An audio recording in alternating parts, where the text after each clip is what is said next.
Et tout de suite, c'est l'édito politique et c'est Thierry Garrier.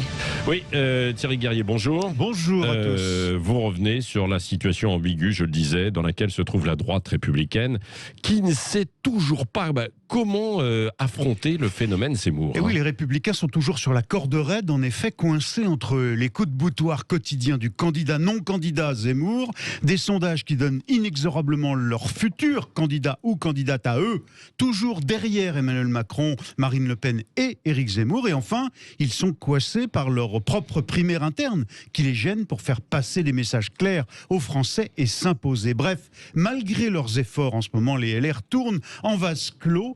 Ils parlent surtout à leurs militants et font encore la course à l'arrière du peloton d'une droite néanmoins largement majoritaire dans le pays selon les sondages. Et pourtant, Patrick, depuis quelques jours, l'atmosphère est en train de changer chez les Républicains et ils commencent à reprendre espoir. Ah bon ? Et en vertu de quoi alors ? Eh bien d'abord, une fois n'est pas coutume, ils ont réussi à se discipliner et pour l'instant à faire appliquer une règle de bonne conduite entre leurs 6 candidats à l'investiture.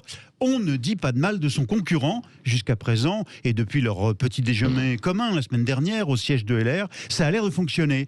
C'est une deuxième victoire du chef du parti, Christian Jacob, après avoir fait rentrer Valérie Pécresse et Xavier Bertrand au bercail, qui ont repris leur carte. Autre fait, Patrick, qui redonne un peu de peps aux Républicains, Éric Zemmour et Marine Le Pen se sont déclarés désormais une guerre sans merci. Et hier encore, c'était la patronne du RN qui traitait Zemmour en substance de candidat des riches. Et de son côté, l'ancien éditorialiste répliquait que voter Le Pen, ça ne sert à rien. Autant d'amabilité entre les deux candidats d'extrême droite qui font la joie des Républicains.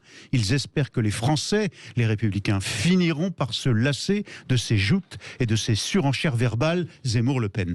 Le bémol, en revanche, c'est que les Républicains n'ont toujours pas réussi à adopter de position commune face au phénomène Zemmour. Faut-il l'attaquer, condamner ses outrances ou bien le ménager puisqu'il séduit une bonne partie de notre électorat? C'est la question qui obsède les candidats à l'investiture LR. Or, ils ont chacun une réponse différente.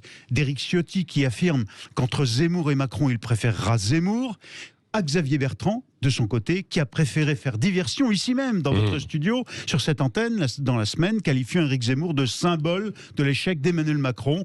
Une façon pour Xavier Bertrand quand même de botter en touche. Oui, et du coup, Thierry Garrier, les Républicains se voient reprocher cette ligne ambiguë.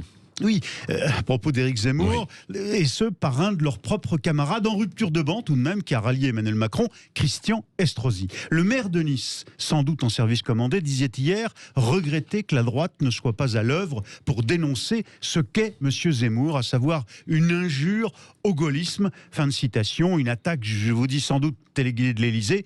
Attaquer Zemmour au risque de le renforcer ou faire comme s'il n'existait pas au risque de sembler hors sol, c'est bien le dilemme du moment pour les Républicains et ils vont devoir vite trancher. Oui, et on en reparlera avec Valérie Pécresse.